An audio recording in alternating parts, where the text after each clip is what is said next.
Well, good evening, everyone. Thank you so much for joining us on this Thursday evening. My name is Alexander Mikaberidze. I'm a professor of history and the Ruth Noel Herring Endowed Chair for the curatorship of the James Smith Noel Collection. This event was supposed to be taking place in person at the Noel Collection, but due to the pandemic restrictions, we decided to move it online, and we do appreciate all of you for joining us.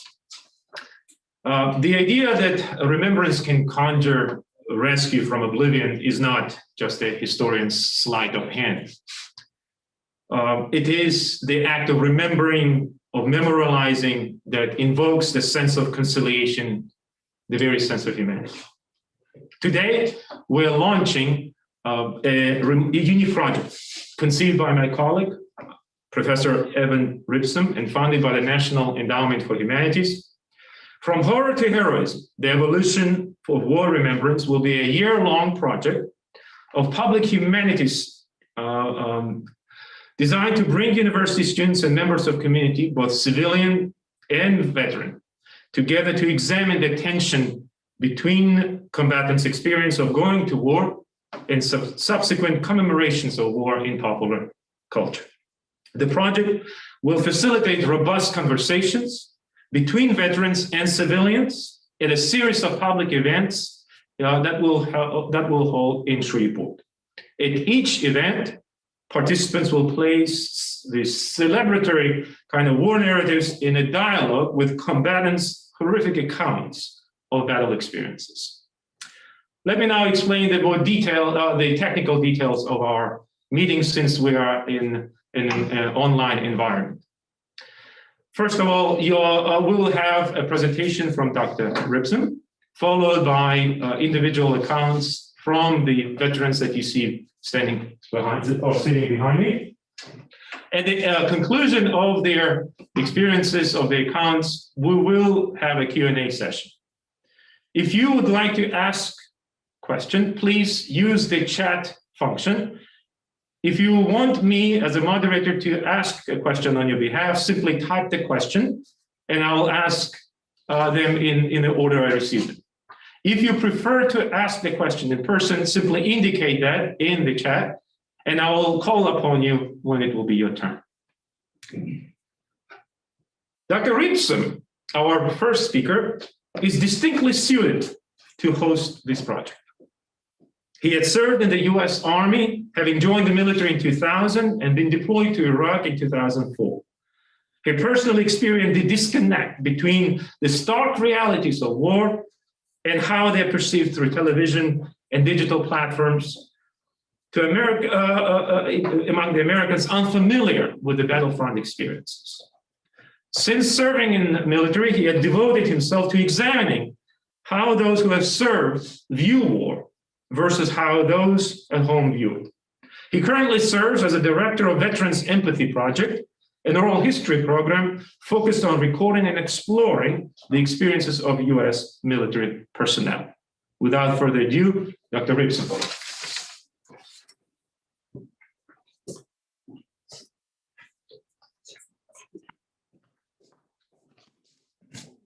Make sure you click this one. Click here.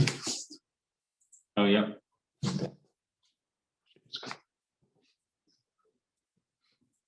Okay.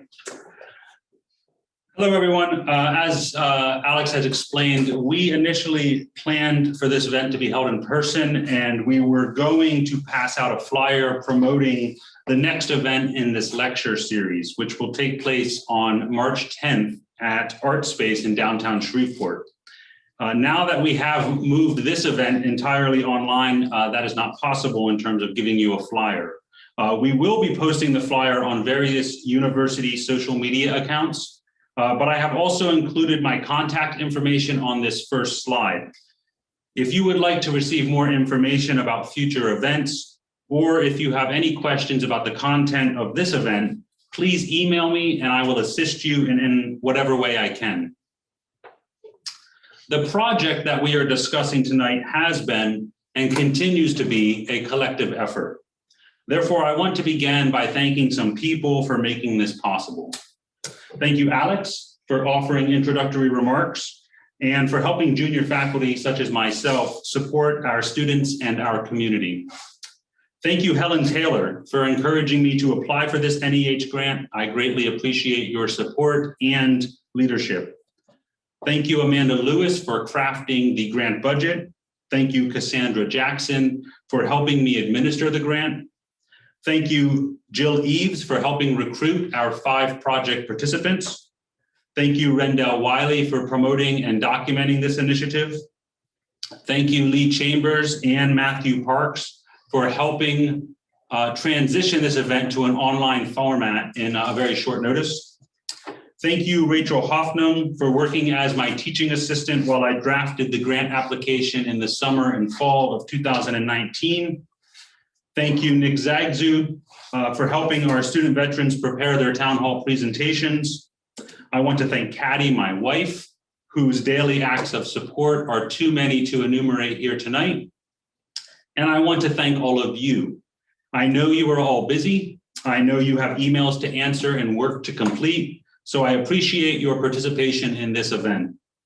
At its core, this project aims to create space for members of the LSUS community and the greater Shreveport area to come together to discuss important topics surrounding military service. Your participation is, by definition, a key part of this effort. So thank you. In my remarks tonight, I will speak for 30 minutes about the project's impetus and its goals. I will then introduce the 5 student veterans who are participating in the project. Each participant will share a personal narrative and explain what he or she hopes to accomplish at the town hall events. After the final participant speaks, I will open it up for questions, as Alex explained, and you can type those into the chat box. Okay, this project began nearly 2 decades ago.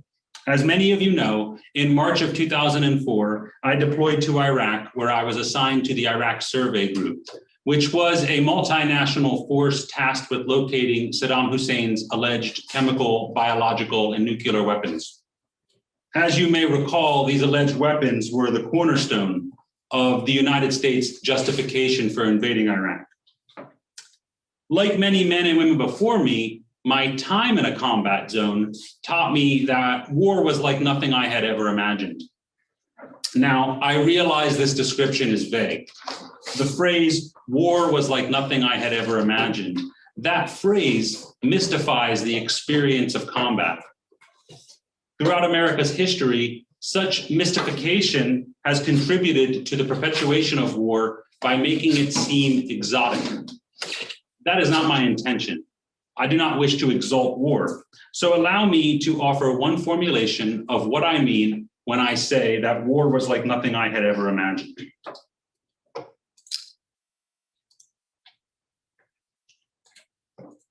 In his 1998 book, For Cause and Comrades, Pulitzer Prize winning historian James McPherson sets out to understand what motivated young men to fight in the Civil War and what sustained their fighting spirit when they confronted the horrors of modern industrial warfare.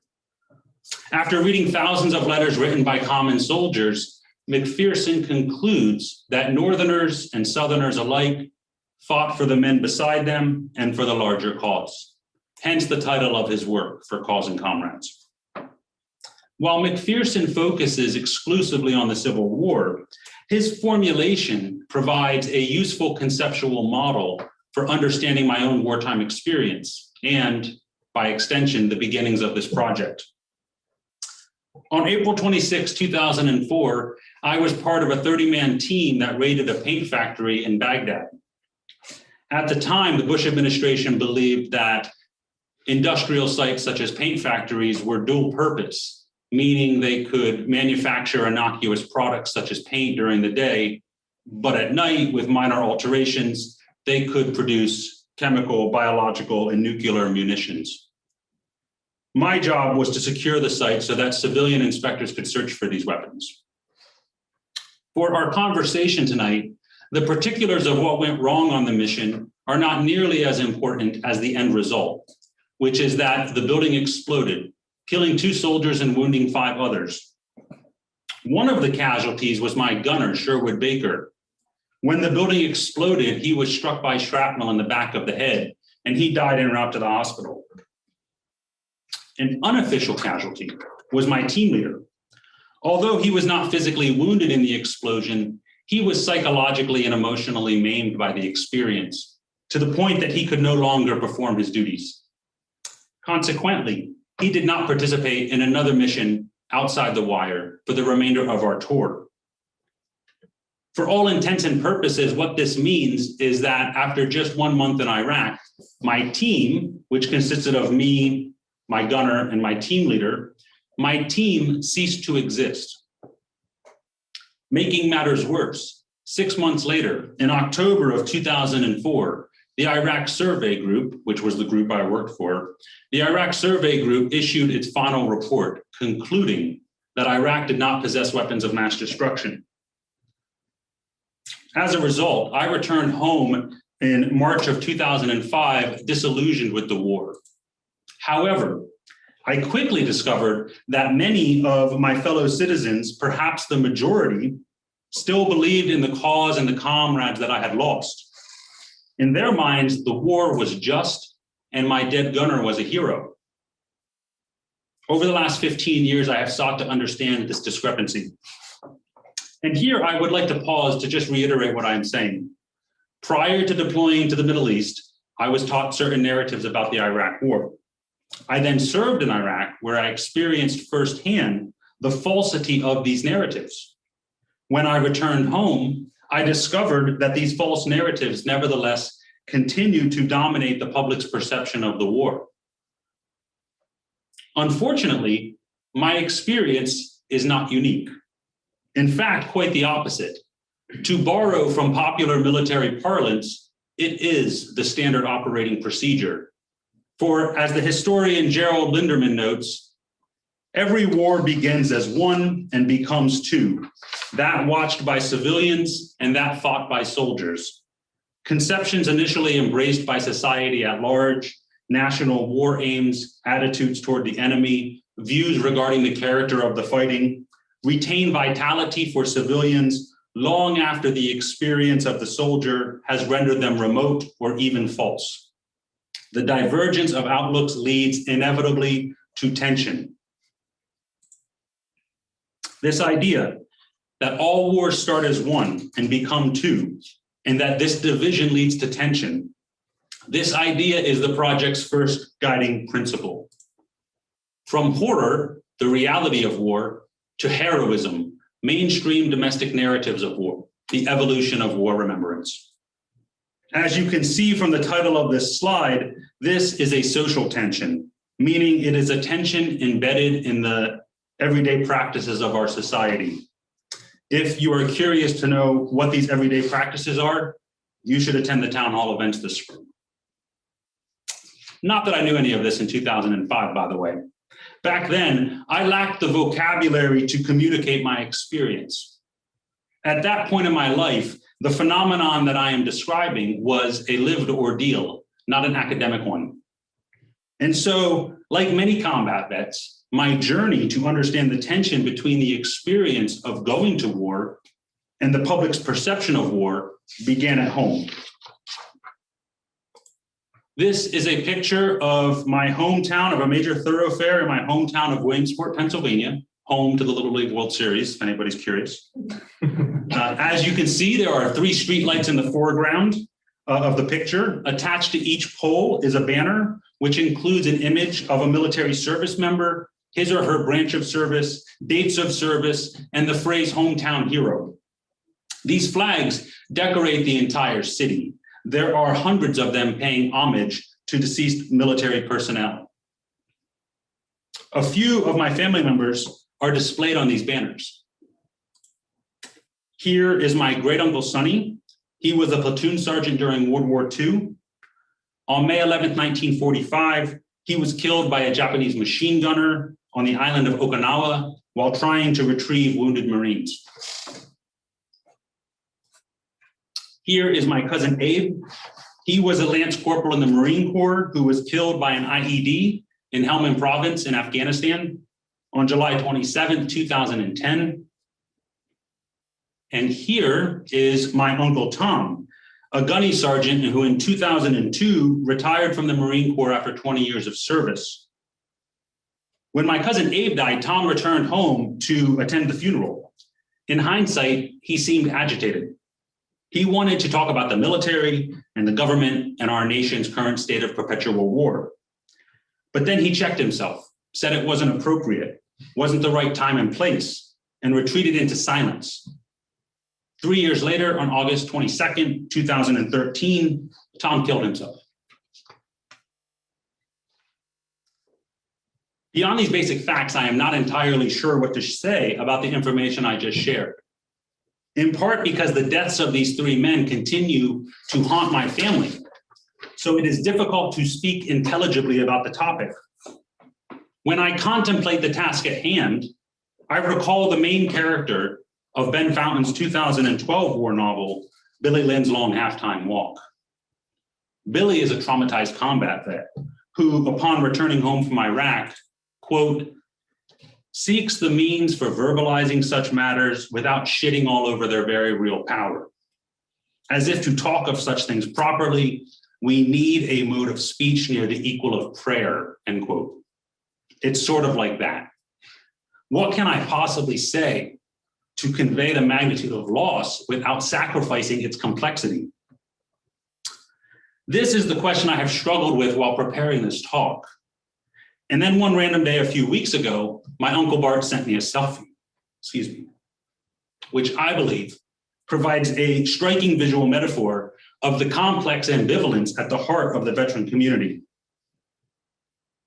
And I want to offer a point of clarification here, because the term ambivalence is often misinterpreted to mean indifferent or uninterested. That is the opposite of what I mean. When I say veterans are ambivalent toward their service, I mean that a large portion of veterans are psychologically, emotionally, and spiritually conflicted because they simultaneously maintain two diametrically opposed views regarding their military service.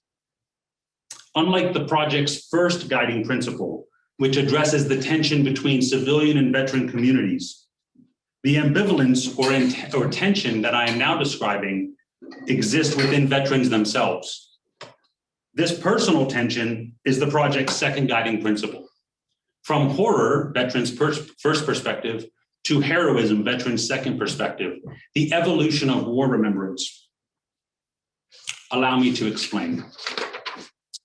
This is the selfie of my Uncle Bart that I mentioned. Bart is the nephew of my great uncle Sonny, the father of my cousin Abe, and the brother of my Uncle Tom. So there are layers of trauma. As you can see in this picture, Bart, a former Marine, is clearly proud of the family's military heritage. For the same banners that appeared a few slides ago, hanging from the city streetlights, are here arranged alongside one another on the ceiling of a bar in Bart's basement. The camera's low angle and fuzzy foreground visually prioritizes the dead men, elevating and transforming them into a martial constellation that will guide Bart for the remainder of his days. This, by the way, is a celebratory version of military service that most of us are familiar with, albeit in a more domestic, personal setting. But there is a darker side to the image, one that exists in tandem with the photo's celebratory overtones. The picture's close-up focus creates a sense of intimacy, but the picture's close-up focus creates a sense of intimacy, but the bright background lights mask Bart's facial expression, preventing us from understanding the terms of such intimacy. Consequently, the self-portrait occupies an indeterminate space, at once close and distant, familiar and estranged, welcoming and accusatory. This visual instability imbues the image with a whole slew of alternative sentiments, including guilt, remorse, anger, betrayal, sorrow, and loneliness. These alternative sentiments provide a different pitch to the image, transforming the basement bar where Bart celebrates the sacrifice of his loved ones, into an underground prison-like space where Bart will forever self-medicate and repent beneath the unwavering, heavy, relentless gazes of the personages on the banners. It is, of course, tempting to deny the duality of Bart's self-portrait and its larger significance. It is easy to dismiss the image's tension in favor of the grandeur. After all, we live in a society that encourages such ignorance. But I believe that would be a great disservice to the veteran community. For although the details vary, I suffer from survivor's guilt, Bart is tormented by the death of a child, and Tom questioned aspects of the institution he dedicated his life to. Although the details vary, the tension remains. And make no mistake, what I am describing is a destructive tension that is decimating the veteran community. To dismiss this tension is to strip veterans of their humanity by denying their lived experiences. It is to condemn them to a lifetime of silence so we do not have to be inconvenienced by what they might tell us. And it is to ignore the cries of the families of the 60,000 veterans who have killed themselves in the last decade. So that is the nuts and bolts of the project. It's the impetus and the guiding principles, as you can see, these two main guiding principles. Let me explain what this looks like on the ground. For the past 6 months, the project participants and I have examined two wars, the Civil War and the War on Terror, for evidence of social and personal tension surrounding the experience of going to war and popular narratives of war. Over the next 4 months, we are going to recreate this tension at 6 town hall events in the city of Shreveport. In doing so, we hope to transform this destructive tension that I have been describing into what Dr. King called constructive tension. There are 3 goals for this constructive tension. First, this project provides a public forum for veterans to speak freely. We will introduce the topic of discussion at each town hall event. If you are a veteran, come share your ideas, whatever they may be. If you know a vet, please tell them about our project and provide them our contact information. Second, we want to help citizens of Shreveport develop greater empathy for our veteran community by understanding the ambivalence that many veterans feel toward their military service, and by appreciating how popular narratives of war may inadvertently harm veterans who do not view their service in the same way. Finally, we want to remind citizens of their civic responsibility to oversee military operations and ensure that our young men and women in uniform do not sacrifice their physical, moral, psychological, and spiritual well-being for cavalier reasons. So, I just threw a lot of information at you, some of which perhaps stuck. But for those of you who may be confused by what I am saying, I have an idea. The military taught me many wonderful lessons, but one of the best lessons was never to ask a person to do something that I myself would not do. And since I am asking our students to go create some constructive tension in the city of Shreveport over the next few months, it is only appropriate if I create some tension here tonight to help all of you experience firsthand what I have been describing. To do this, I am going to share a simple truth about war. It is very simple, and you all know it. Yet, it is a truth that popular domestic narratives of war hide. Here is the truth. If there is a Sherwood Baker and an Uncle Bart and an Uncle Tom in Pennsylvania, there is a Sherwood Baker and an Uncle Bart and an Uncle Tom in Louisiana. And if there's a Baker and a Bart and a Tom in Pennsylvania and Louisiana, there's a Baker and a Bart and a Tom in Iraq and Afghanistan, in Yemen, in Syria, in Somalia, and Pakistan. This is the lesson that writers and veterans like Ambrose Bierce, William March, Joseph Heller, Kurt Vonnegut, Tim O'Brien, and Roy Scranton teach us generation after generation. But one of the first American writers to teach this lesson was Mark Twain. Now, I suspect many people are familiar with Mark Twain.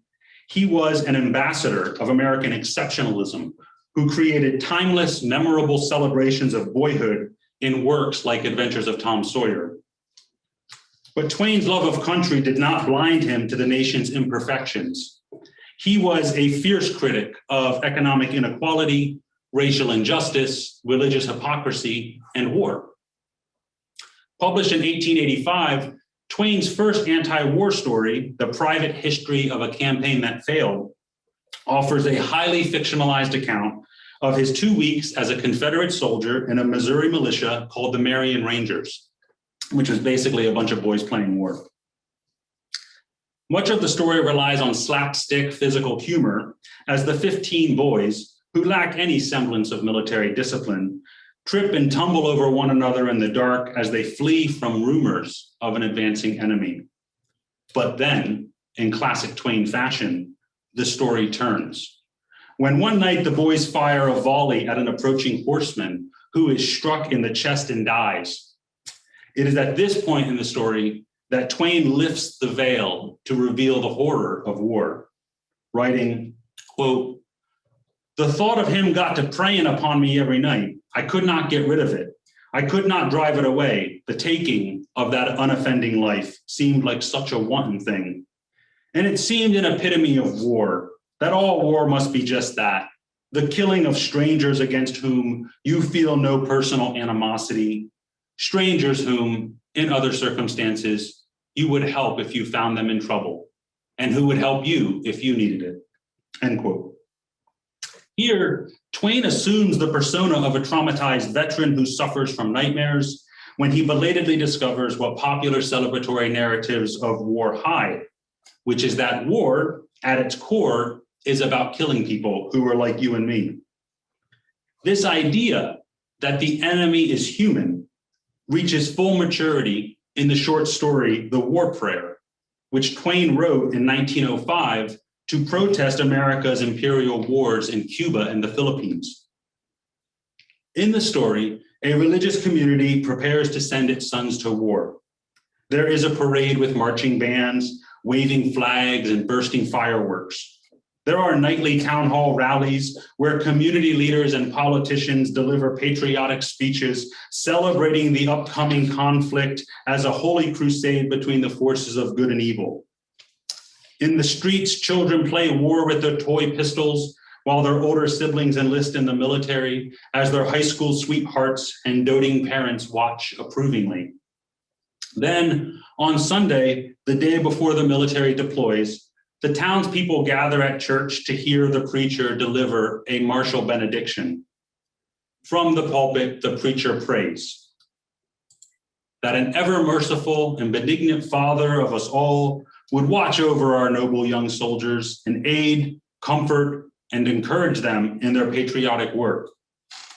Bless them, shield them in the day of battle and the hour of peril, bear them in his mighty hand, make them strong and confident, invincible in the bloody onset.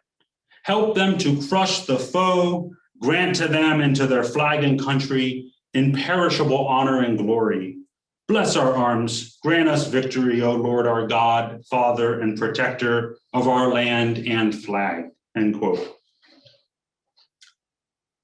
During this benediction, an old man enters the church and proceeds to the pulpit, where he waits for the preacher to finish speaking before informing the congregation that he comes bearing a message from God. The Almighty has heard their prayer and will grant it on one condition.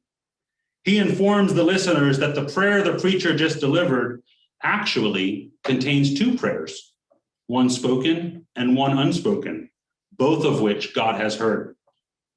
The messenger from God explains that he will give voice to the unspoken prayer, and if the townspeople wish to proceed, God will allow it. The old man then prays aloud, quote, "O Lord our God, help us to tear their soldiers to bloody shells with our shells. Help us to cover their smiling fields with the pale forms of their patriot dead. Help us to drown the thunder of the guns with the shrieks of their wounded, writhing in pain. Help us to lay waste their humble homes with a hurricane of fire. Help us to wring the hearts of their unoffending widows with unavailing grief. Help us to turn them out roofless with their little children, to wander unfriended the waste of their desolated land in rags and hunger and thirst, sports of the sun flames of summer and the icy winds of winter, broken in spirit, worn with travail, imploring thee for the refuge of the grave, and denied it. For our sakes who adore thee, Lord, blast their hopes, blight their lives, protract their bitter pilgrimage, make heavy their steps, water their way with their tears, stain the white snow with the blood of their wounded feet. We ask it in the spirit of love, of him who is the source of love, and who is the ever faithful refuge and friend of all that are sore beset and seek his aid with humble and contrite hearts. Amen. End quote. As you can see, the story offers a more protracted graphic assertion of the same humanitarian principle in his previous story. However, there is one main difference. In his story, The Private History of a Campaign That Failed, Twain blames the romantic war stories of his youth for deceiving him about the brutality of war. Here, Twain extends the criticism beyond boyhood stories to call into question the moral fabric of our very society. That is a profound lesson. The only problem is that it fails twice. The first failure occurs within the story itself. In the final sentence, Twain writes, quote, "It was believed afterward that the man was a lunatic because there was no sense in what he said," end quote. Again, classic Twain, but also not that surprising. The characters in the story went to a meeting where a speaker shared a familiar, comforting war story. And then, much to their discomfort, a second story was introduced that cast the contents of the first story in a horrifying new light. This juxtaposition created a tension that challenged their perspective and, for some, their sense of self. That is not that different than what we are doing here tonight. I suspect many of you are uncomfortable hearing this, and I am uncomfortable saying it. But in the big picture, a little discomfort is the least we can do to support our troops. Not to mention that the story's second failure reveals that these conversations are long overdue. The War Prayer was never published during Twain's lifetime. There are lots of reasons why.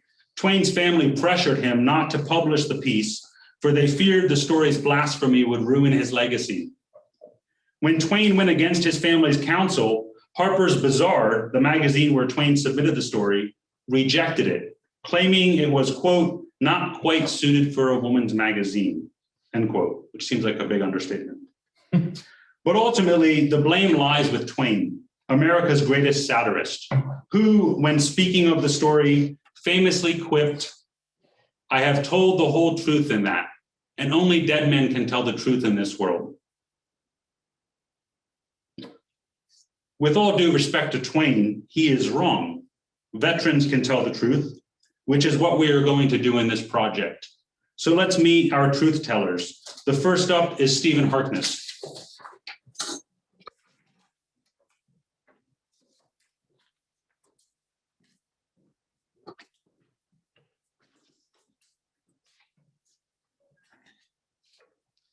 Hello, everyone. Hello, Dr. Liebert. Hi, Rachel and Chris. I see you guys out there.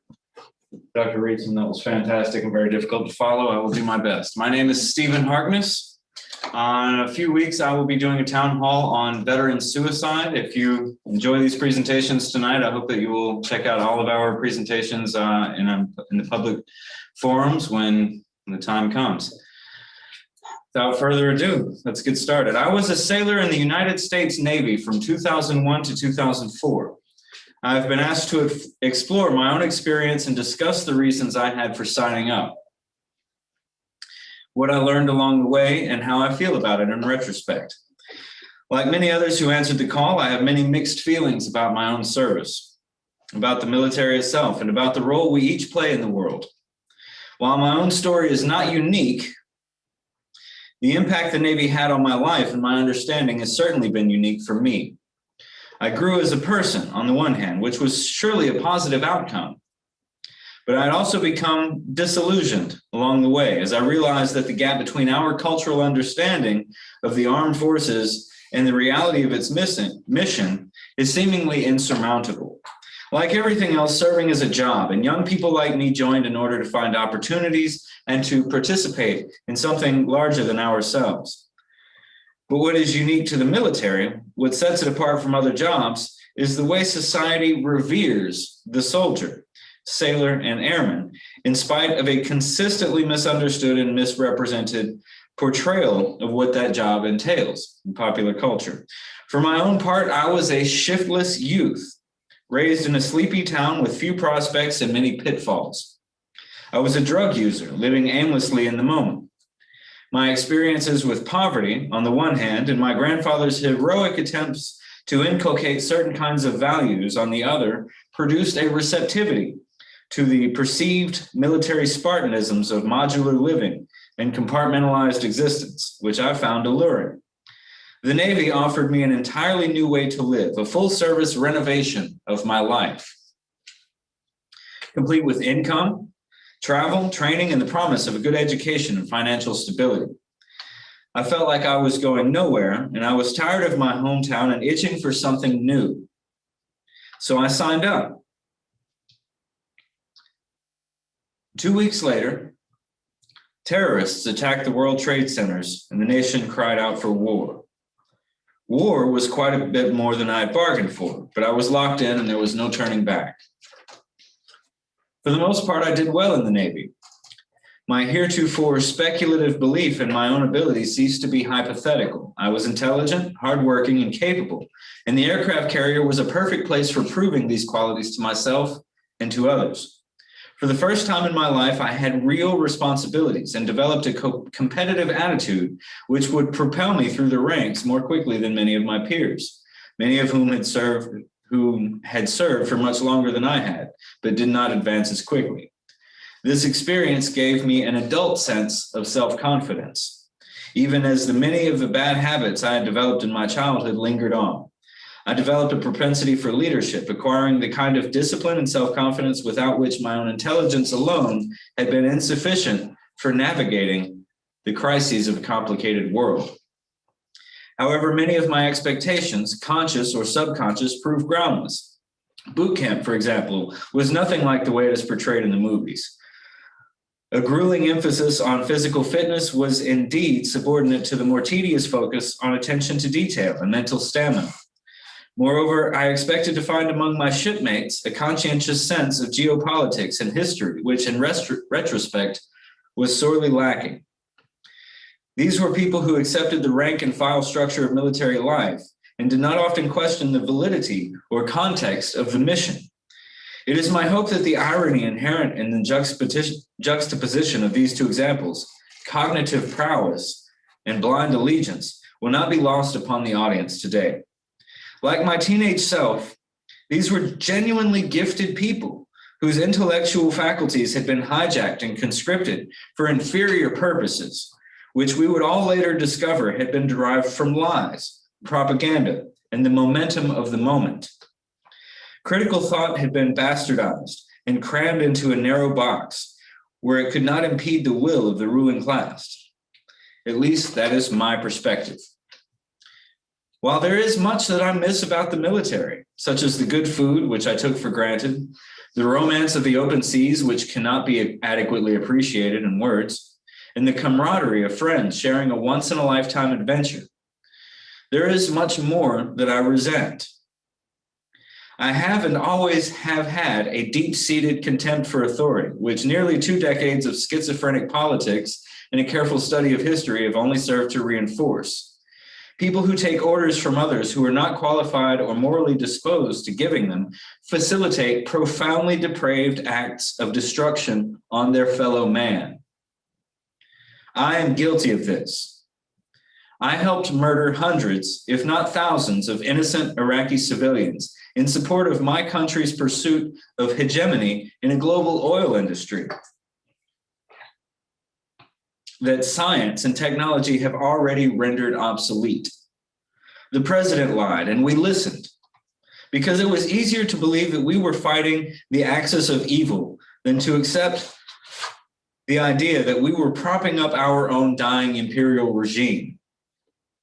If I could boil the whole problem down into a single observation, it would be that our system of government incentivizes the poor and uneducated to participate in these ghastly atrocities by waiving the very educational and occupational opportunities which they have been deprived in front of their desperate faces. If it were the other way around, and I want to clarify my speech, if the government, when recruiting a young soldier fresh out of high school or a young sailor or airman, gave them a college education before shipping them off to war, I believe our society and our history would be very, very different. If it was the other way around, if every young recruit was granted a college education and some level of job security as a matter of course prior to their service, I believe our entire society would be different. I believe our government would be held to a higher standard in the conduct of its foreign policy, because only simpletons and malcontents can be persuaded to take up arms against their brothers and sisters for something as common and vulgar as oil. And because no president worth his skin would dare to lie to a well-informed electorate as brazenly as Bush did, let alone persuade so many good God-fearing Americans to send their children off to die for such unworthy causes. In simplest terms, the problem is that our culture believes that a good job and a decent education are privileges instead of rights. And our government believes our honorable, courageous, and committed service is a right rather than a privilege. And until this paradigm is reversed, I believe nothing else will ever change. And I thank you for joining us this evening. My name is Stephen Harkness. Check out the Town Hall on Veteran Suicide. Have a great night, everyone.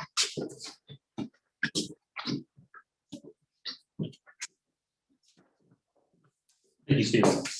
Our next speaker is Jason Tippler.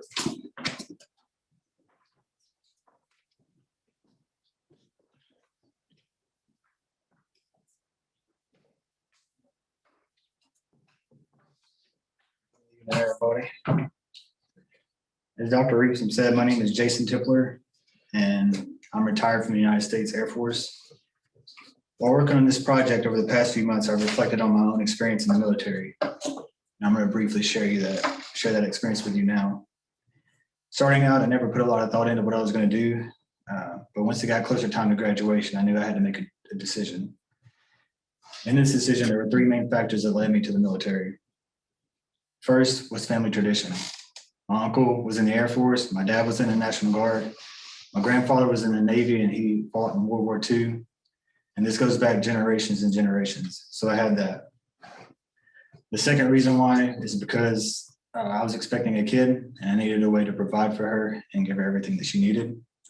And the last reason is September 11th. After I saw the videos and images of the war and the fighting, I just felt this fire deep inside of me, and I wanted to be a part of it. So all that's why I ended up joining the military. That very next weekend, I drove 30 minutes to go see the Army recruiter. And fortunately, he wasn't in his office. And as I got ready to leave, the Air Force recruiter popped out and started talking to me.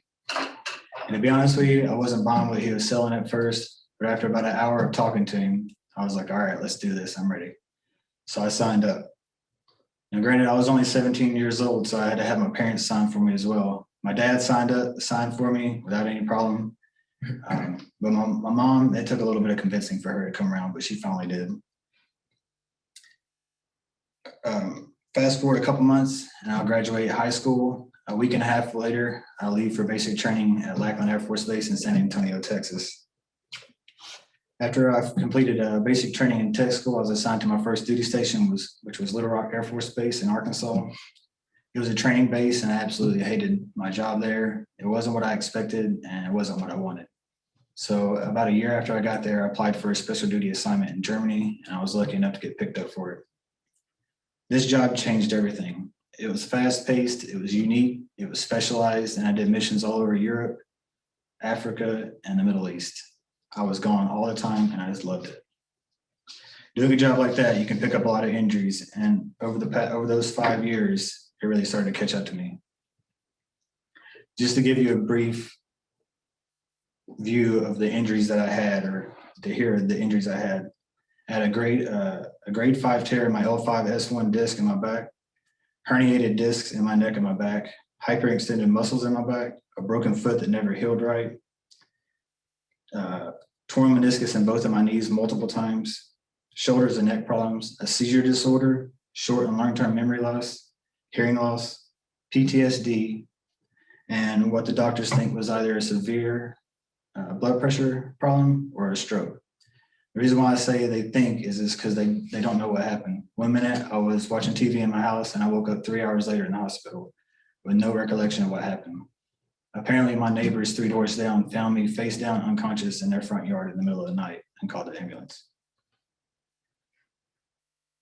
As for and mind you, I was only 25 years old when all this was done. So I was still young, for me anyway. And it just felt like my body was shutting down and I didn't know where to go from there. This is where a problem I had with the military came in. I thought the military cared about us, but the truth is they didn't care about us at all. And they thought of us as expendable items. It was always next one up, you go down, next one up. And in combat that works, but it doesn't work whenever you're home stationed. But I digress. I suffered a myriad of physical injuries along with some psychological injuries that continue to restrict my daily life. This has not been easy for me and my family, yet I miss the military. I missed my family while I was gone, but I loved my job and I loved going out on these missions. Another part that I think that sucks about this is my daughters know this new broken me, and they'll never know the dad before the military, before all these injuries. And that's unfortunate for them because they didn't ask for that. I only wish that it didn't cost me everything that it did. I struggle with the question was it worth it? And sometimes that's an answer that I don't really know, but I'll try. On the one hand, it wasn't because I lost that close father-daughter relationship. I lost many of friends to the war and my health. On the other hand, I do feel like it was worth it because I truly feel like this is what I was meant to do in life. I don't know what's next for me, but I do know that at some point I need to leave the past behind. The only problem is I don't think I'll ever be able to do that.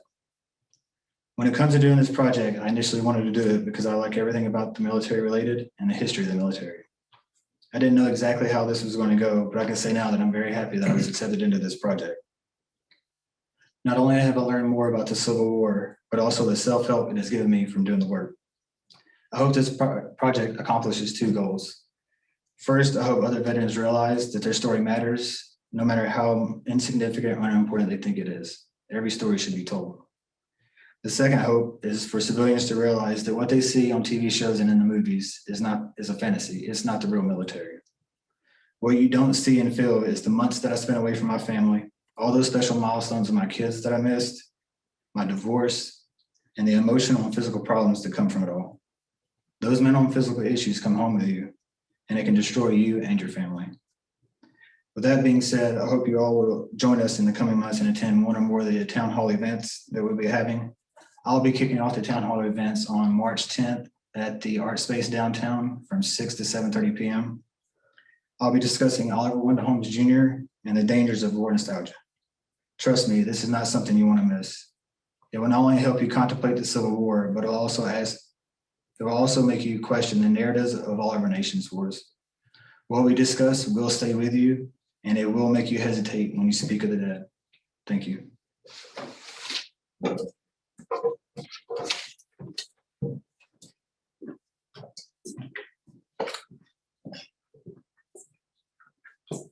Thank you, Jason.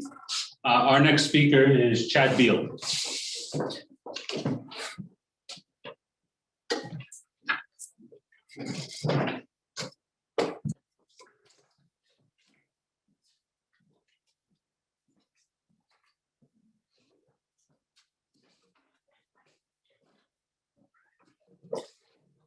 Good stuff, Jason. Good stuff. Well, a little bit about me. My name is Chad Beal. I was in the Navy 5 years. Typical enlistments are 4. I extended for a year because I was trying to do some stuff, but it's okay. I joined the Navy April 1st, 2013. That's when I went to boot camp. And there's a whole lot of ways that you can go about it. The motivations are different. Like Jason had a kid on the way. He didn't have a whole lot going on from what he told me. But I was kind of the same way minus the kid. I was about 20. I didn't have anything really going on, working a dead-end job. Just needed something. So my decision was more impulsive. No one in my family had been in, and I never saw myself being there. I was in ROTC for like a week in high school, and I was like, I'm never going to use this. So I'm getting out. Could have used that in boot camp, but it's okay. My home life just wasn't great, and I was just really not going anywhere. I needed a change. So one day I was driving down Mansfield Road, and I saw those red letters, the Armed Forces Career Center. Whipped into the parking lot. I went to the Army. They weren't there, which I guess is the common theme. If you know somebody in the Army, tell them to go to work. And so the Navy guy just scooped me up. We talked for a minute. His name was Mashawn Sion. He was a good guy. I still talk to him to this day. He did lie to me a little bit, but that's his job. Can't be mad at him. So April 1st, I was on a plane going to Great Lakes, boot camp, United States Navy. It's in Chicago. It was cold and it was hot. It's kind of like the weather we've been having like the last week. That's Chicago, only windier. So 8 weeks later, I graduated, and it's kind of a weird feeling when you get done graduating boot camp. Then you finally have like this sense of purpose. You feel better than like who you are and who you used to be. And then I'm walking up to the pier in San Diego. Nobody knew I was coming. They were like, "Oh, you're the new guy, huh?" And so I was walking across this large just base with 4 bags of stuff. I looked kind of goofy. Everyone's just driving past me like, "Oh, what's going on here?" And so I finally get to my ship, USS Rodney M. Davis. It's a frigate, FFG 60. It's not around anymore. And it was just I remember this crazy feeling like this is it. Like it's real. It's not any more realer than just walking into a gray steel death trap. But that's just what it is. And I'll never forget just the fear and just uncertainty that I felt when I just looked at it. And they called us the Bold Runners. Every ship has like a nickname. So we were the Bold Runners for a little while. And I thought that was kind of funny because my job in the Navy starting out was to not have a job. So it's called the undesignated program. And basically they sell it to you like, yeah, you'll go in without a job and you'll hang out, learn all kinds of stuff, get qualifications, and then you get to pick your job. But what they don't tell you is that your life sucks. I don't know what kind of good food that Stephen was eating, but I wasn't eating it. I was just getting used everywhere. An undesignated seaman in the Navy is the most expendable person, and it's one of the worst feelings in the world to know just like everybody hates you and then nobody wants you at the same time. So a year and a half go by. Usually how long it takes to get a job. We call it rate in the Navy. So if I say rate, it just means my job. I finally got picked up for a bosun's mate. So bosun's mate, that's what I did. I was dropping anchors, small boat operations, giving hand signals to helicopters on flight decks so they can help land. I did a lot of towing vessels, mooring. That's moorings when you throw the line onto the pier and then they put it on the big hook thingy. I'm not going to tell you the name. And just being outside doing just painting, preservation work. I mean, I had a good time. I mean, I met some good people. So we decommissioned my first ship and they shipped me off to another place, USS Mahan DDG-72. And their slogan was built to fight. And you had to fight on board that ship because the chain of command was so bad that it was just a struggle to stay sober. Like there was nothing like after the 12-hour days every day for like the workups, like there's nothing else to do but just drink and hate yourself. But I will get to say that watching like being out in the ocean was just something that you just really can't take for granted. And that's kind of one of the things, like that was kind of like an intangible. So, I mean, you would see bioluminescence. I know in the Arabian Sea, there's like this phenomenon where the whole thing lights up and it was super cool. I got to see that. Sea spray would just wash over you, and just the wind hit my face. It was just cool, man. Just knowing that I was finally like a part of something, and I was a part of like a good group of guys, and we were just out just doing the thing. Like whatever we had to do, I could trust everybody that I knew that we could get it done. And I finally, I found out like what I wanted to do. I finally felt like I belonged in a place, and I just felt for like the first time amid like all like the getting just beat down, just the crazy work schedules, I still felt like I was somebody, or I was headed towards being somebody. And I was good with that. So when it came time for me to re-enlist, I just found myself in a bit of a pickle.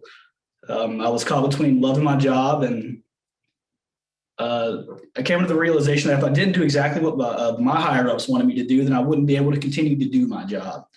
I was in kind of a weird spot because whenever you go to re-enlist, you have a certain quota that you have to fill for the job that's available, and you can get it, but there was definitely spots open, but you put in for it. They kept telling me that I wasn't getting it because I wasn't doing these things. So I did the things they wanted me to do. They kept pushing the needle to the point where I'm like, this is ridiculous. Like I was there sun up to sundown, just working on stuff that they wanted me to do. And I just quit doing it. And then when I quit doing it, they started to flip the script and basically like just threatening me with bad evals, threatening me with this, threatening with that. Like it was rough. Like I would say the last 6 months of being in the Navy, it was probably the worst I've ever felt as a human, just because everything that I had given to them, I just felt, it might sound selfish, but I felt like they owed me a solid. I thought that's just what we did. We looked out for each other. I mean, that's what I always did. That's what I always believe. You look out for the guy next to you because you go through so much with them that it's difficult not to. And I just felt like that they just didn't want me anymore. And I ended up leaving end of September, man. I just didn't. Nobody said anything. Usually you ring people off. That wasn't even in the schedule. I just went and got my DD-214 and said bye to a couple people and just left. Nobody shot me a text. No one was like, "Where you at?" It really felt like it was the longest 17-hour car ride home of my life. So there was light though coming up because people around here in Shreveport are typically like military friendly. So I figured it wouldn't be an issue getting a job. I mean, I had all these skills. I'm good at what I do. I'm a hard worker. Somebody will pick me up. And that just wasn't the case. Everyone wants to support veterans, so it's time to support them. Everyone I talked to was like, yeah, we hire vets all the time. Well, I wasn't looking for a handout. I was looking for the feeling that I had lost. And I was just trying not to be a banner in his uncle's freaking his uncle's bar. So I struggled and I was angry and confused. I filled my time with fast swimming and cold drinks. You do what you do to just feel something. And I still kind of feel like that every now and then, but it's fine. I mean, getting this course actually really helped me a lot with that. And that's one of the things that I've really taken away, like, because I didn't know that I was repressing these feelings until like I started taking it and started hearing everybody else's story and hearing guys like Jason and Steven and Stephanie, Chris, all these people like talking about their experiences. And I was like, oh, this makes sense. So it kind of like opened up a light in my eyes, so to speak. So, now my story is like, it's not really what you hear in movies. It just sounds to somebody else, it sounds like I'm just kind of like complaining. And I was like, oh, you should have just done more, but it just wasn't. You would have had to been there.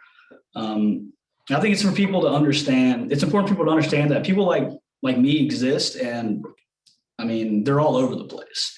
The military isn't just filled with like heroes. Like it's filled with freaking villains too. And it's got a lot of them. And I'm just looking forward to helping Dr. Reeveson really fulfill his life's work, because I feel like I owe him. This project kind of gave me purpose, and I'm forever grateful. So I'll be, like Jason said, I'll be going after you. I'll be on March 30th. I'm talking about Civil War monuments, and I hope to see some of y'all there.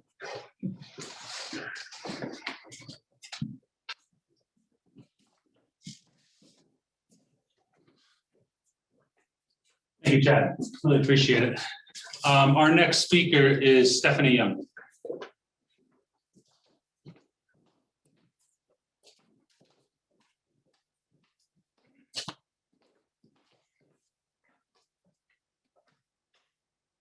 Good evening. As Dr. Open said, my name is Stephanie.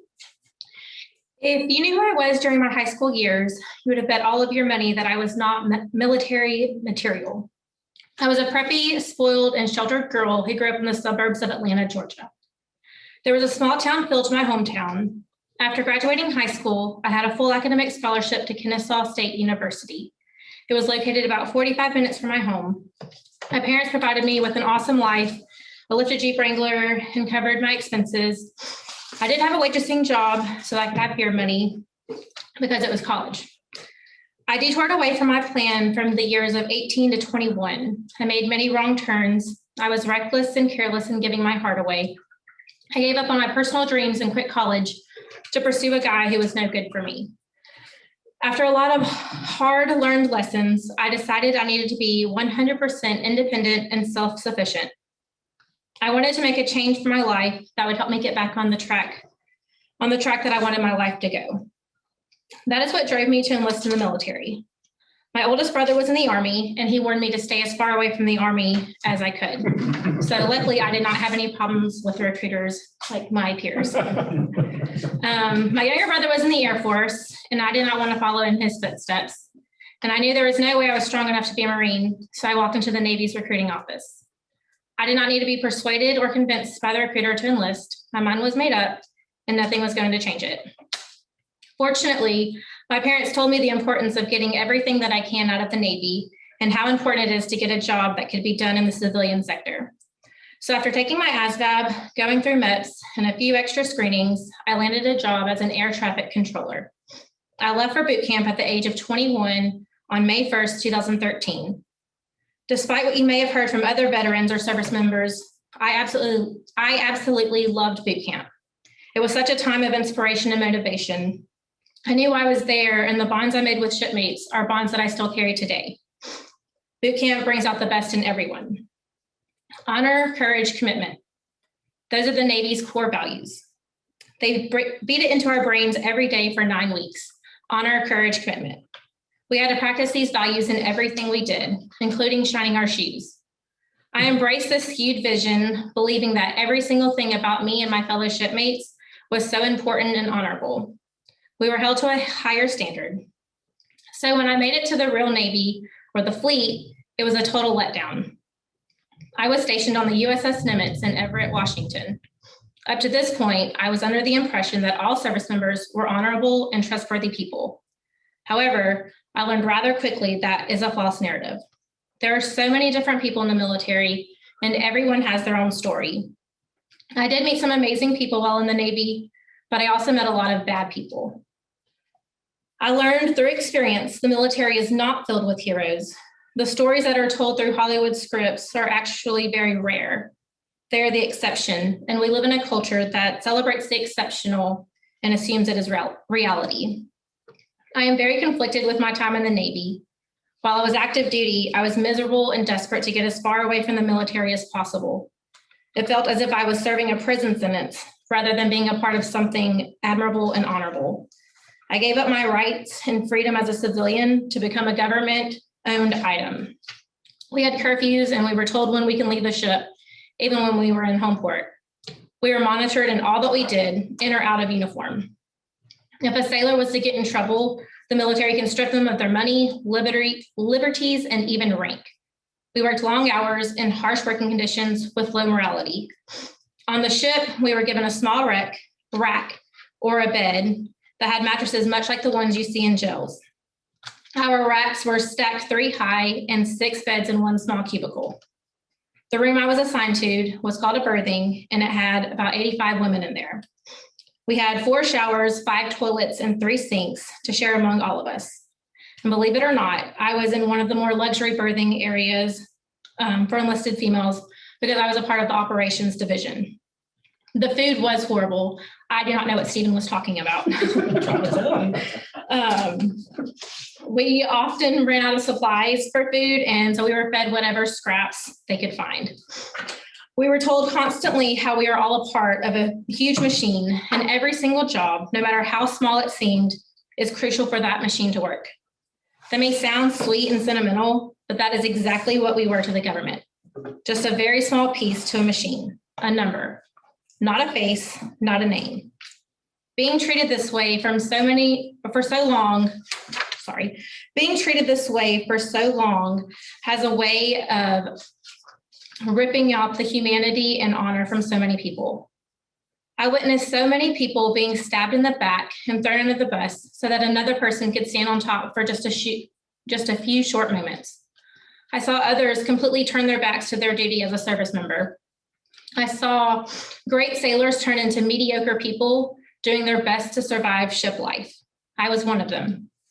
I was always counting down the days until my enlistment was up, but the days were long and the weeks were slow to pass. Now that I have been a veteran for a few years, I do not feel as bitter to the military as I once did. I do feel some pride in being a veteran, but I often feel the need to explain that I was a really great sailor and had an honorable discharge. I believe this is due to seeing firsthand the different types of people who enlist. The military is not what Hollywood has painted it out to be. There are just as many bad veterans as there are bad civilians. And I feel the need to defend myself. Although the majority of the country does not think of veterans as individual people, we're oftentimes considered as one. The majority of civilians hear the word veteran and instantly think of the status quo of an honorable man or woman. It is a taboo topic, though, to question or challenge a perception of service members. It is important for civilians to understand the disservice that is being done to service members when we are all classified as one item. We are all people. Every service member has their own version, their own truth, their own story to tell. Many of the stories are not good and require you to listen instead of assume. Many of the stories are like mine, boring. Being a part of this project has helped me turn the resentment I had for the military into appreciation because it has given me a platform to voice my opinions and share my experience, which is so different from my peers. It has also challenged me to think outside of my perspective, which is part of what I hope my talk accomplishes. I invite you all to join me for my town hall presentation on April 13th. It will be held at the engine room in downtown Shreveport. And we'll come together to listen to each other's perspectives and in the process, perhaps change our own. Thank you. Have a good night.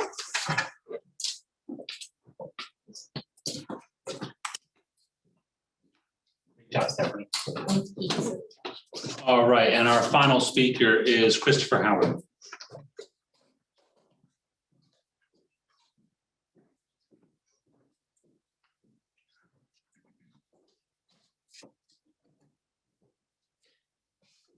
Hi, everyone. Good evening to everybody. My name is Christopher Howard, and like many of you, I grew up reading fairy tale stories, playing video games, and thinking about just the general good versus evil, right and wrong, heroes and villains.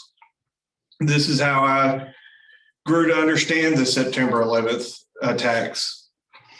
I wanted revenge. I almost needed it. I wanted to vanquish the evildoers. I wanted to protect our country. So I enlisted in the Army in 2002 to actually go do some work. And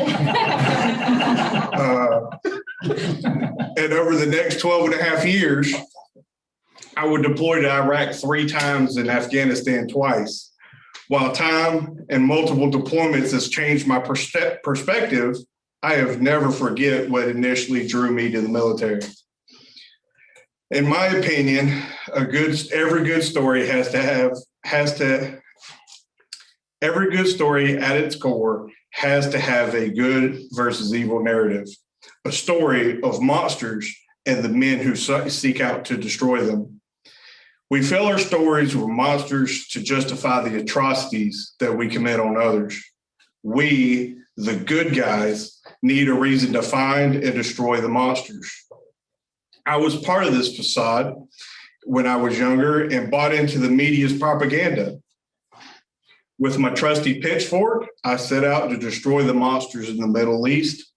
Little would I know, joining the army and going to the Middle East would set into a motion of events and would transform me into the monster I so desired to destroy. This realization is only apparent retrospectively.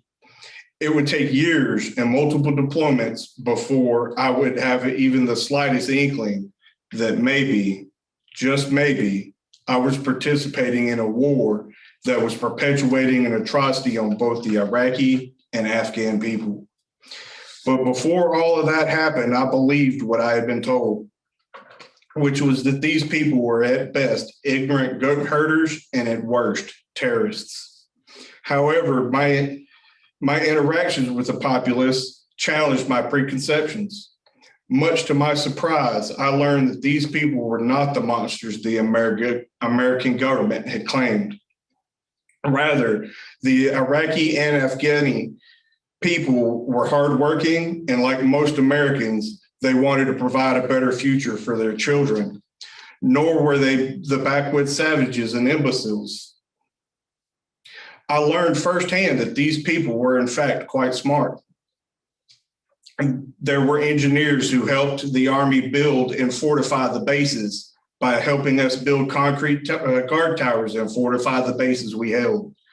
There were barbers, sanitation workers, cooks, and a whole host of others that created companies to support the American Liberator. This was the story at every base that I had visited. Locals had started businesses to support the American military. This experience allowed me to question the stories that led me to war. Friedrich Nietzsche talked about fighting monsters, warning, beware that when fighting monsters, you yourself do not become a monster. For when you gaze long into the abyss gazes also into you. In hindsight, I realized that during my tours overseas, I was slowly becoming the monster the Bush administration had warned about for years. There were bad people in the Middle East, just not the ones you expect. We were helping to overthrow a regime that had for decades helped to stabilize the region of the world. And for all the monstrous atrocities that Saddam did commit, he did stabilize the Middle East. And despite what the Bush administration claimed, neither he nor anyone in Iraq had a hand in the 9/11 attacks. All of this is what I think about when I can't sleep. I lay awake in the dead of night and I think back on my time overseas, and I worry that in trying to overcome the monsters of the world, that I have become one myself. I have gazed into the abyss for far too long to not become one myself. Social anxiety, isolation, mistrust of others, and an extreme case of self-reliance is what I'm left with.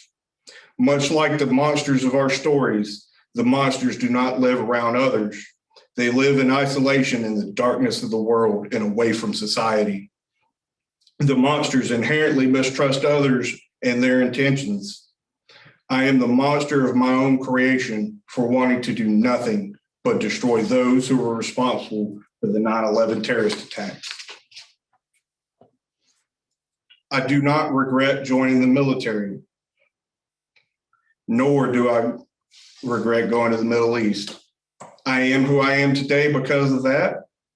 I regret not being able to help the Iraqi and Afghani people more than what I did. I have become a monster and an outcast from society due to my own mistrust of others and self-imposed isolation. I am a veteran, a monster, but most of all, I am human. I am stronger and smarter than I once was, yet more isolated than ever before. I identify with the monsters of the stories now because most of them are misunderstood or victims of their own choices. I will survive. If nothing else, I am a survivor. My time in the military fighting evil in the world has taught me how to survive against all odds.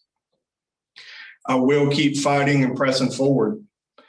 My hope is that one day my story encourages others to open up and start the healing process, the process in which we go from dangerous monsters back into the smart and strong men and women.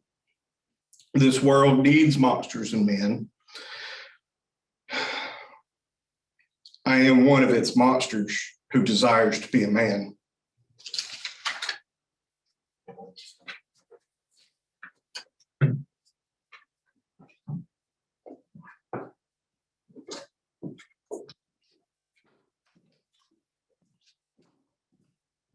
Okay, thanks so much, Christopher. I really appreciate you sharing your story. Thank you all again for participating in the project, sharing your story tonight. Everybody, I know you've been posting some comments and potentially some questions. So I'm going to sit down and I think Alex is going to moderate that. But if you have any questions about anything you heard tonight or about the future events, we would love to hear from you. Okay, so we have a question from Dr. Elizabeth Liebert, who says, your stories are also different and so interesting. Thank you for sharing them. How has the experience of listening to each other and watching them go through the process of remembering helped or changed your own processing of experience and memory? Chad, let's start with you. I mean, I think it's just good to know that your story is not,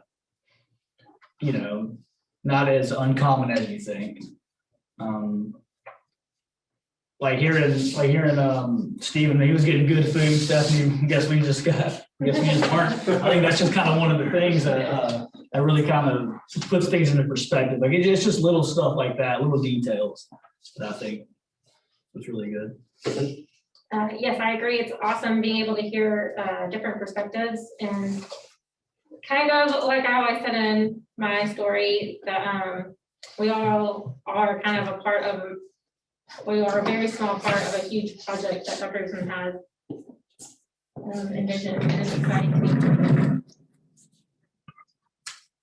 Yeah, I agree. I mean, I've always known there was other people out there that shared some of the same experiences. Maybe their experiences were worse than mine because, as I said in my story, I absolutely loved my job. But, I always knew there were people out there. It was just good to, I like to say to myself, so I never opened up. So it was good that Dr. Eason came up with this class so that it brought us together, it forced us to be together. And actually, I feel like we've all grown from this in our own different ways. And maybe even found some kind of closure or started the healing process in some kind of way. Chris?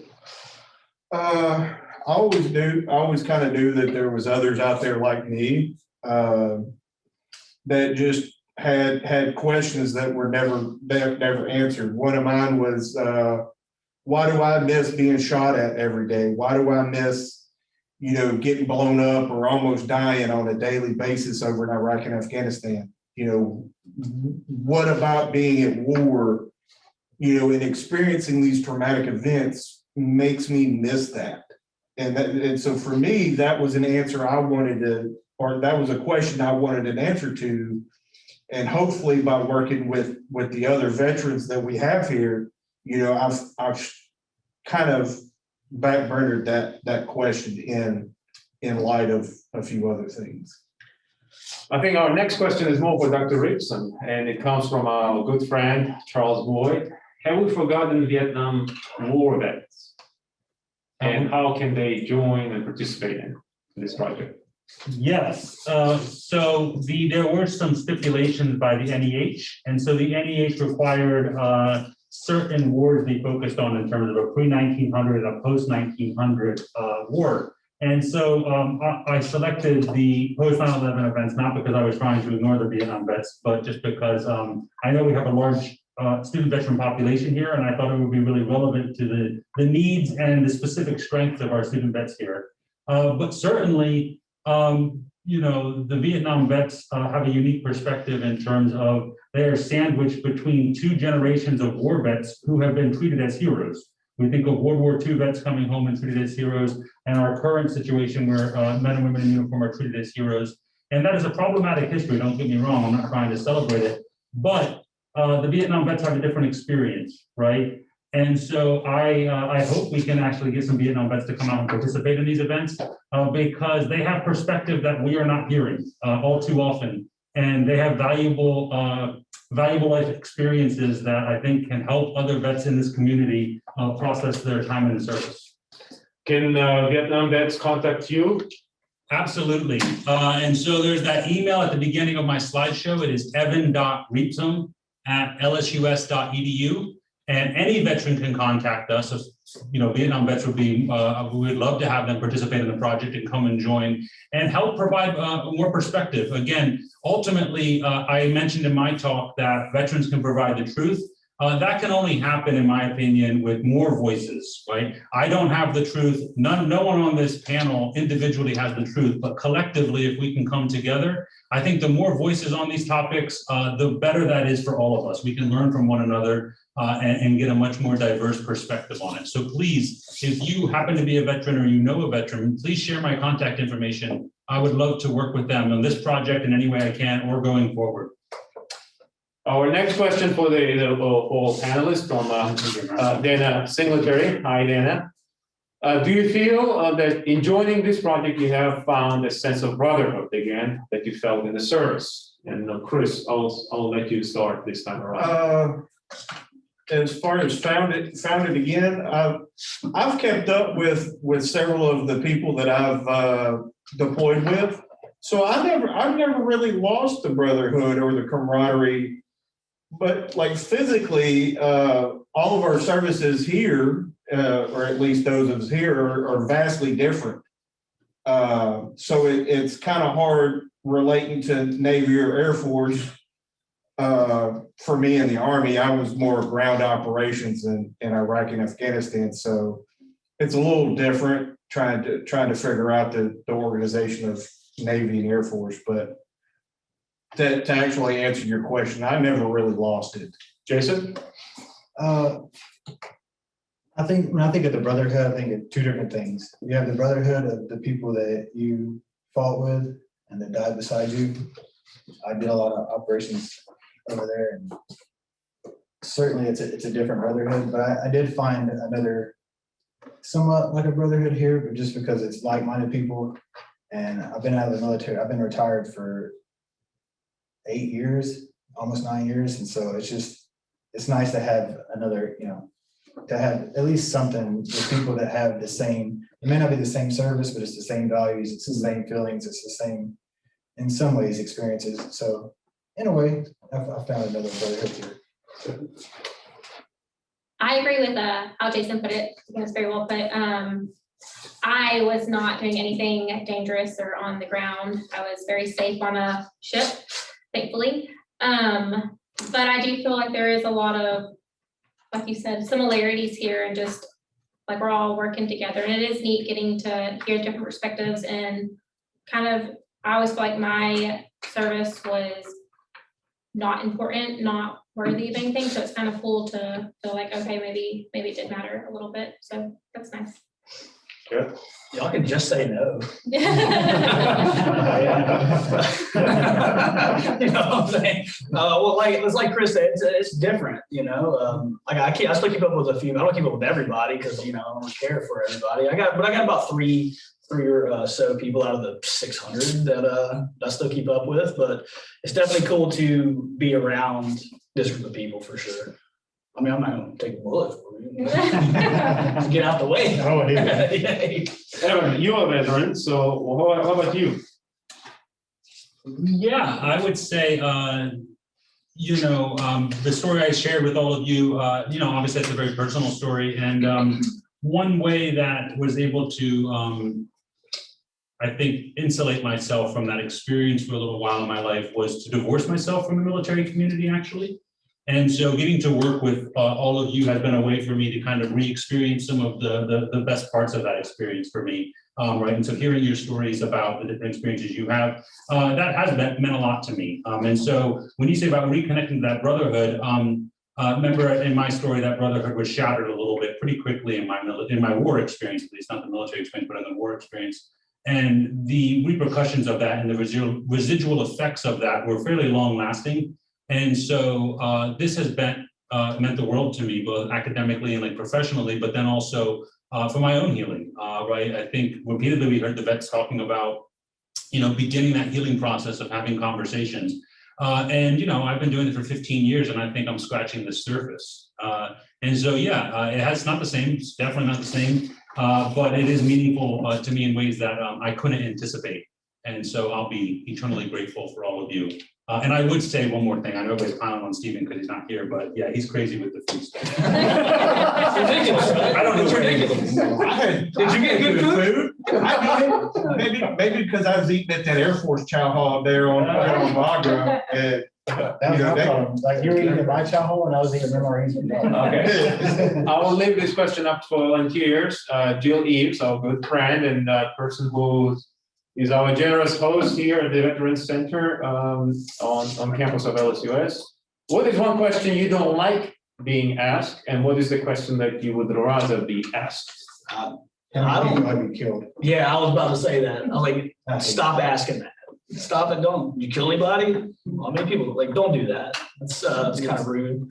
I would just rather be asked like what I did. Like, what was your job? Where did you go? Just ask me just general questions. The last time somebody asked me how many people I killed, I was like, "You want to be next?" that's what I do. I'll tell them. It just drives me crazy. But then I break it down for them. I'm like, look, that's a disrespectful one. It's not an answer that I want to talk about. Yeah. Well, I tell them, I tell them the number, and then I'm like, this list is incomplete. Do you want to add to it? You keep asking around that, you're going to. And explain to them, you're going to find somebody that's not comfortable with you asking that question. And I think the better question is just, how did you like your military service? Like that's easy. That's broad. It's something that we can talk about. We can have a conversation about it. And it's not just like, how many people did you kill? Or, hey, thank you for your service. And then just go about your business. Right. Hey, or maybe a better question could be, have you seen combat? Well, I don't know. So not everybody's seen combat though. So it's bad. It's not right to ask, people that's never seen combat. Something that bothers me that I'm always asked, which I'm sure y'all don't ever get it, is a question like, no way, you aren't a veteran. Like, there's no way you served. And I feel like that's incredibly rude.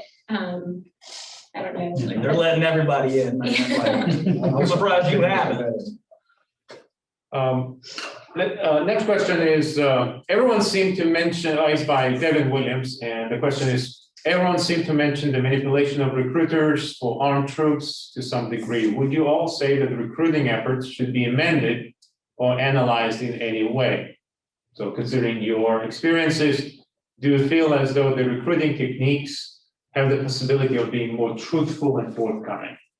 Well, if they want numbers, then no, they can't be. They can't be true. they do have a job. We don't want to, hey man, you can do this, but it's going to suck. Like, that's not making me want to. It's a lot of it though, I think is if you're looking at joining the military, you need to do your own research, because if you don't ask the question, the recruiter's not going to volunteer the information. And I think that's the biggest issue is people, it's lying through omission, because young gung-ho Chris Howard at age 18 that was mad at the world, I knew I wanted to go do it, but I wasn't going to be infantry. Mm-hmm.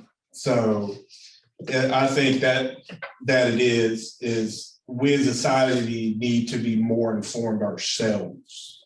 So yes, they need to not lie through omission, but we also need to take it upon ourselves to do the proper research. As I was getting processed out, I was actually a recruiter for the last few months of my service, while they medically retire me. And there are numbers that they have to make. It's not an option. And so I try to tell people the truth whenever I would talk to them, but I would also Fluff it. Fluff it a little bit, yeah. I mean, granted, I did have a great experience. So I was like all about it. I'm like, oh yeah, we can do this. But you do have to try to appeal to them, especially if they're 16, 17 years old. You try to find ways to appeal to them.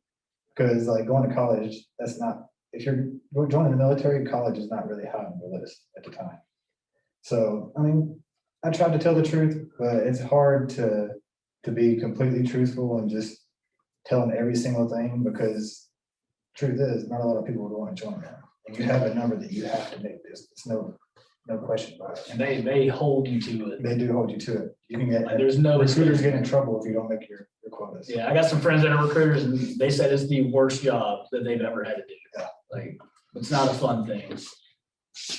Our next question is from Lela Robichaud, and it's for Stephanie. Do you think your experience was very different because you are a woman? I know that there are more women in military now, but it is still a male-dominated entity. That's a difficult question to answer. I mean, yes, absolutely. I think that it's different being a female in the military, but I don't really know how else to answer it. They do a good job of trying to make things equal, but it's just, and there are a lot of women who do wonderful in the military, but I just don't think that I was a woman made out for the military one. Dr. Ripson, I think this question is more for you. It comes from Terry Harris, and it says, it seems as though there is a disconnect between the attitude of the so-called greatest generation of World War II and the more recent generations whose experience with wars is informed by the war on terror and the wars on Middle East. Would you care to comment? Yes, potentially. I can give you some general ideas that I'm having when I read this. And so I will, full disclosure, my research is primarily focused on Civil War, Philippines, the turn of the 20th century wars, World War I, and then modern wars. So I don't study World War II as much as I suspect some people on this Zoom meeting might know more about it than me in terms of the general attitude of the so-called greatest generation. I will say one of the distinctions that I think is a particularly challenging aspect of our current veteran population in terms of those who are fighting in post 9/11 wars is that World War II, there was a conclusion, and that conclusion provides closure. And so the war on terror is perpetual. It is unending. And I mean, I don't see any end in that anytime soon. And certainly I'd be interested if anybody can predict an ending to that war. But that lack of an ending provides a lack of closure. And that's going to create a whole new set of problems or difficulties for the veteran population, because the closure is important, and being able to process that experience. A lot of veterans, current veterans, are not provided that opportunity at the moment, in my opinion. And so that would be the biggest distinction I can spot from just immediately thinking about it is that fact that there is an end date to World War II, and there's no end date on the war on terror at the moment. I would also echo what I think Chris's talk was about World War II having clear-cut monsters, and that I think gave you a greater sense of accomplishment, which the conclusion of war reinforced that we were fighting against the evil that was capable of presiding over Holocaust, perpetrating concentration and death camps. And there was a sense of accomplishment that I think is missing in more recent wars that are, as you said, more perpetual and with no clear-cut opponent that you can just brush through like you can Nazis. Mm-hmm. Now our next question is from, I think, Thomas James. What is something interesting that the non-combatants have learned about combatants' experience that you did not know or expect to learn, and vice versa?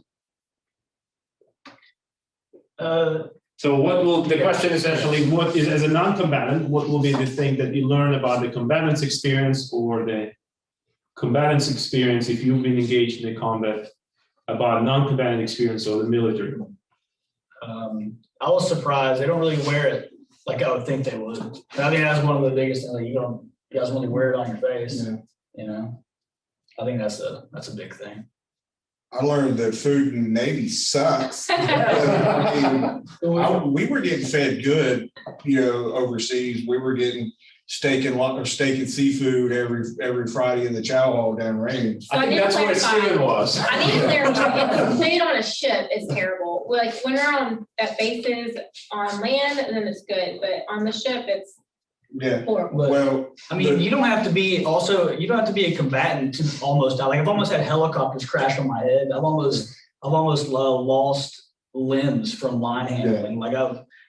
We had a boat flip over. We were lowering it down the water. Like I've almost died a lot of times, but it's just a different kind of danger that you're faced with. And sometimes when you think of like combatants and non-combatants, some people that you see don't look like the enemy. Yeah. There's no, like they were saying earlier, there's no clear-cut picture to what the enemy looks like. This guy could just be looking at you 1 minute, and the next minute he can just walk into his house, hit the button, or make a phone call, and he blows up your entire combo. Yeah. So it's really hard to. Obviously, there's clear-cut combatants where it's like, oh, they got a gun. yeah, They're the enemy, take them out. But then there's also the other side of it to where it's like, look at that kid. There's no way that, that 14-year-old is going to pick up a gun, and then he picks up a gun. yeah. You just never know. So I feel like it's a Trust hard, issues. it's hard, and the rules of engagement over there make it almost impossible to keep everyone safe because it's so, and rightfully so, it's so protective of civilians, and it should be. But it also makes it more dangerous for us when it comes time to what we have to do. Question from Christopher Floyd. Any hobbies, any art, writing that helps you cope with a post-service with maybe PTSD or? I've got one. I actually have little miniatures. It's part of a tabletop game called Warhammer 40,000. You build them like model cars, and then you have to paint them, and then it goes with the larger tabletop game. So I've got one. I've got that, and I've got video games that I keep up with all my service related people with. I build, clean, and shoot guns I think too, dude. mostly. I've that's run, my but that's something I picked up from like high school years. It's just running. Exercise and music. What kind of music? I play a little country music. Country music. If you're a Frozen Hero on Tuesday, don't say nothing to me. Tell me you play banjo. No, not yet. I'm looking at one. I'm actually looking at one because I like the sound of it. Dr. Ripson, I think this is the question for you. One of our listeners, Natalia Mueller, takes an issue with your characterization of Mark Twain as a failure in sending the war prayer. Why would his rejection from the publishers be a failure? Would people have listened if the prayer had gone out? If so, would it have changed the perspective of war in patriotic society? Oh, it's a great question. And so, yeah, I consider it a failure because Mark Twain was a powerhouse at the time that he sent this out in the early 20th century. He was well established and he could have pursued it, and he didn't pursue it when it was rejected. So Harper's Bazaar was the magazine, but it was owned by Harper's Publishing, which was like the parent company, and that possessed or owned the rights to Twain's work, excuse me. And so Twain could have forced the issue. I mean, Twain, his whole career was known for forcing the issue and for saying what we don't want to hear. And he backed off at this moment. And it wasn't published until 1923, 13 years after his death.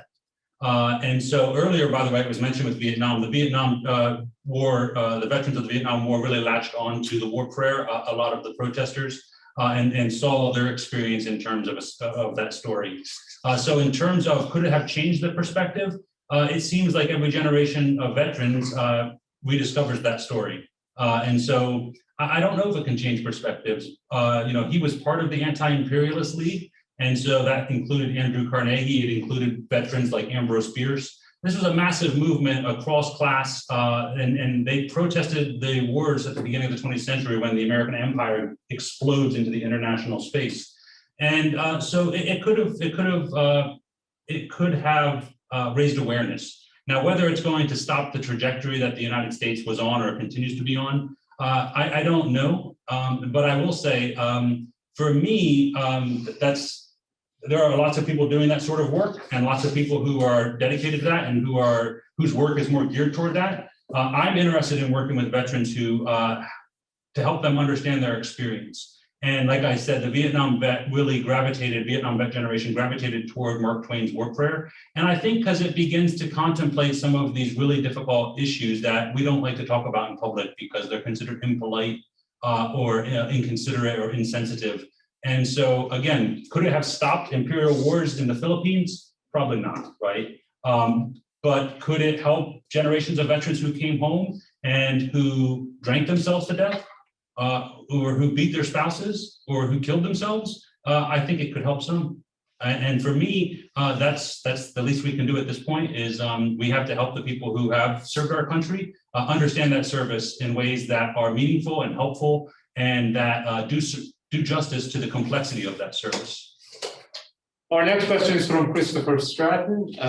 Did your particular branch's transitioning program provide you with realistic help, or did you feel they were lacking? So let's start with Stephanie. No, it was horrible. They stuck me in front of a computer for 8 hours every day for a week, and it was just PowerPoints, and I was just clicking through it as fast as I could because there was no help. It was so bad. It was the worst thing ever. It was literally there to scare you into staying in the military. That's how they're like. So, tell us, what did you do? I'm not here. I'm sitting here. I was like, you guys aren't gonna get me. Well, no, so it's called TAPS in the Navy. I don't know what the Air Force or Army does. So it's TAPS. So it's a 2-week course, and you have to go to this class. And they teach you how to write a really bad resume. They just like, if you don't have any money saved up, you'll be screwed. And it's awful. It doesn't help you at all. I think that it would be good for them. I don't know if the military is listening, let me know. If they took what you did as a job and tried to reincorporate you into a civilian, they try to like put you on the path to get a job similar to what you were already doing. If that makes, I think that makes sense. I think that would be a good thing, but they didn't do any of that, so. Jason? No, it was garbage, and they actually told me about programs that it's almost like trying to keep you in. They told me like, because I didn't want to use my GI Bill, like I had no interest in going to college, but I was like, I'm giving it to my daughters. Well, they told me in TAPS, they're like, oh, you can transition, you can give your GI Bill to your daughters. You just have to commit 4 more years to the military. You're telling me this during TAPS, like I'm already on my way out. Like, what's the deal with this? But no, they didn't, like you said, crappy resumes and just it was no help really. I mean, it's not stuff that a common sense person doesn't know, even if you're in the military. So no help. Wait, y'all got computers to do? Yes, you got good food there. I mean, I'll take the food, obviously, but the Army calls it ATP, the Army Transition Program. We get a 3-day resume writing process and back to work, baby. Severely lacking on the Army. I agree with you on trying to get some kind of accreditation type of stuff to go, because I was a mechanic, and so anywhere out here in town, anywhere you go to work as a mechanic, they're going to want that ASE certification, and so absolutely no kind of job hope for a mechanic getting out the Army and trying to get a job. Yeah, right. Good luck with that.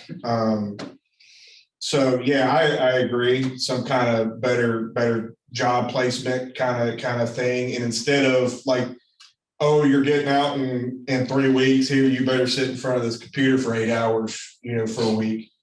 Do it like a year in advance, last year. And then so that way you can get people thinking about staying in or getting out. I think Jill Eves pointed out that now they do internship for 6 months. Evan, how about your experiences? Mine was slightly different, I will say, because unlike everybody else in this panel, I was in the National Guard. And so when I transitioned out of active duty, it was about trying to go back home from Iraq. It literally took place in Fort Dix, New Jersey. And so everybody just wanted to get home.